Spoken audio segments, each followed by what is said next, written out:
पप्पू यादव जी बकबोड़ा हैं। अच्छा। कब हंसेंगे वो, कब रोएंगे, आपको तो पता है ना। कब आता है चैनल मीडिया में उनको रोते हुए लोग दिखाई देते हैं, रोते हुए लगते हैं रोने। जब मन करता है तब लगते हैं हंसने। उमड़ा, वो भयभीत हो गए हैं, तो विचलित आप हो ही लोग गए के साथ ही है ना मैडम, ऐसा क्यों बोल अब रहे तो हैं? वो उनको अगर तो आप ही लोग के साथ ही है ना मैडम, ऐसा क्यों बोल रहे अब हैं? तो वो उनको अगर साथ हैं तो उनको तो साथ वाली भाषा बोलनी चाहिए।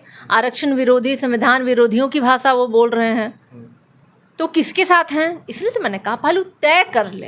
बीते दिनों तेजस्वी प्रसाद यादव पूर्णिया पहुंचे थे और पीड़ित परिवार को आर्थिक मदद किए थे। तो पप्पू यादव का कहना है कि जनता का लूटा हुआ पैसा जनता को दे। और वो जो लेकर के भर गर्दन पानी में घुस के जो नोट बांटते फिरते हैं, हाँ, वो कहाँ का पैसा आता है? उनके दोस्त हाँ, मतलब याद कौन देते हैं, कहते क्या हैं कि हमारे दोस्त तेजस्वी देते हैं। यादव आपके दोस्त देते हैं ना। मतलब आपके पास ज़्यादा दोस्त है तेजस्वी जी से ज़्यादा। हाँ, तो इसलिए तो मैंने कहा कि उनका कुछ नहीं समझ में आता, वो कब क्या बोलेंगे क्या करेंगे, इसलिए मैंने उनको बोला वो बकबोड़ा है। राष्ट्रीय जनता दल को जब तक लालू यादव चला रहे थे, पार्टी में जब तक लालू यादव एक्टिव थे, तब तक वो पार्टी ठीक ठाक थी। लेकिन जब से तेजस्वी यादव के हाथों में पार्टी मिली है, तब से रणनीतिकार संजय यादव बन गए हैं, तब से ये पार्टी लखेड़ा वाली पार्टी बन गई है। ये कहना हमारा नहीं बल्कि पूर्णिया से सांसद पप्पू यादव का है। हम बातचीत करेंगे। बातचीत करने के लिए हमारे साथ राष्ट्रीय जनता दल की प्रदेश प्रवक्ता सारिका पासवान जी हैं। मैडम, आप लोगों की पार्टी लखेड़ा वाली पार्टी बताई जा रही है पप्पू यादव की तरफ से। देखिए, पप्पू यादव जी बकबोड़ा हैं। अच्छा। कब हंसेंगे वो, कब रोएंगे, आपको तो पता है ना। कब आता है चैनल मीडिया में उनको रोते हुए लोग दिखाई देते हैं, रोते हुए लगते हैं रोने। जब मन करता है तब लगते हैं हंसने। समझ में नहीं आता है। कभी कांग्रेस के में जाकर के शपथ ग्रहण कर लेते हैं, कभी कांग्रेस विरोधी जाकर के चुनाव लड़ लेते हैं, कभी महागठबंधन के विरोध में जाके बातें बोलते हैं और महागठबंधन के कहते हैं वो हिस्सा भी हैं। तो कौन है यहाँ साइको? वो तो दिख रहा है साहब। और लालू प्रसाद यादव जी गरीबों के पुरोधा, मसीहा, सामाजिक न्याय के पुरोधा उनको कहा जाता है। जन जन के बीच में वो जिस तरीके से लोगों के अंदर उनके प्रति प्यार है। और तेजस्वी यादव जी जो आर्थिक न्याय की लड़ाई लड़ रहे हैं, लालू जी ने तो निश्चित रूप से सामाजिक न्याय की लड़ाई लड़ी और तेजस्वी जी आर्थिक न्याय की लड़ाई लड़ रही है। 5 लाख नौकरी देने का श्रेय नौकरीदाता कौन है? वो तेजस्वी यादव। अब ये लोग आएंगे, हाँ, बताइए तो। सूरज को दिया दिखाने वाली बात है। और मुझे लगता है कि एक मैच्योरिटी लेवल होनी चाहिए पप्पू जी में।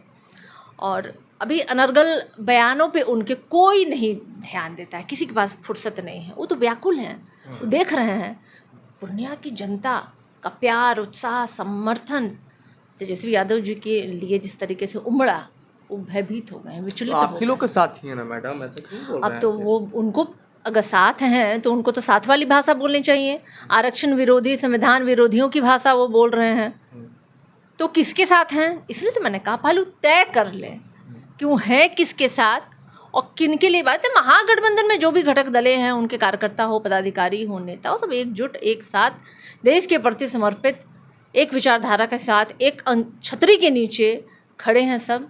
और हम सबों की सिर्फ यही प्रयास है कि देश को और बिहार को बचाएं, हम लोग आरक्षण को बचाएं, संविधान को बचाएं, बिहार की तरक्की के बारे में सोचें, बिहार से पलायन को रोके, बिहार के लोगों को रोजगार दे, माताओं और बहनों के साथ एक जो कहते हैं पिछले 20 सालों से जो माताएं और बहनें शराबबंदी के नाम पे, लॉ एंड ऑर्डर के नाम पे, देखिए महिला सशक्तिकरण के नाम पे जिस तरीके से ठगा है इस सरकार ने, उनके सशक्तिकरण के लिए, उनके विकास के लिए जिस तरीके से तेजस्वी यादव जी लोगों के बीच में जा रहे हैं और जिस तरीके से माताओं और बहनों का प्यार और समर्थन उनको प्राप्त हो रहा है, तो इस विचारधारा के साथ वही लोग खड़े हो सकते हैं जो संविधान और देश के प्रति और बिहार के प्रति जिनके अंदर प्यार होगा। अब ऐसी ओछी राजनीति जिनको करनी है, अनर्गल बयान देते रहे हैं, कभी एनडीए की तरफ बयान देते हैं, तो हैं वो किधर? पहले वो तो निर्णय ले लेना। बीते दिनों तेजस्वी प्रसाद यादव पूर्णिया पहुंचे थे और पीड़ित परिवार को आर्थिक मदद किए थे। तो पप्पू यादव का कहना है कि जनता का लूटा हुआ पैसा जनता को दे। वो जो लेकर के भर गर्दन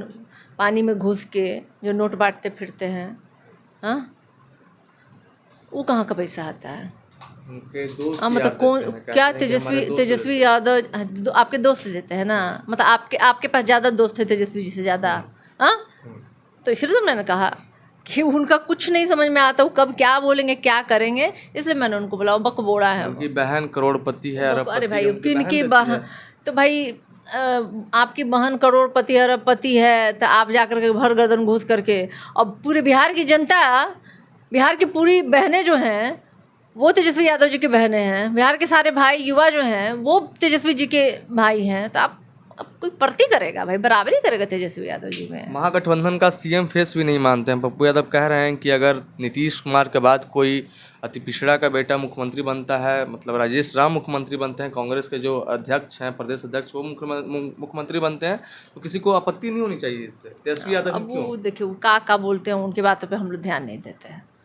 जिस दिन गंभीर हो जाएंगे, गंभीर राजनीति की तरह वो बात करेंगे, तब हम लोग उनकी बातों को गंभीरता से लेंगे। अभी हम लोग उनकी बात को गंभीरता से नहीं लेते। चलिए, तो उनकी बातों को यहाँ पे राष्ट्रीय जनता दल के जो नेता हैं वो कोई गंभीरता से नहीं ले रहे हैं। कह रहे हैं कि पप्पू यादव बकबोड़ा हैं, किस पार्टी में हैं वो पहले ये तय कर लें, कांग्रेस में हैं कि किस पार्टी में पहले ये तय कर लें। वो जो है कि कभी कुछ बोल दीजिएगा तो रोने लगेंगे आकर के, कभी कुछ करने लगेंगे आकर के, पहले वो ये तय कर लें कि किस पार्टी में है। आप देख रहे थे द न्यूज़ अब। पनोरमा ग्रुप, जो सोचता है वो करता है।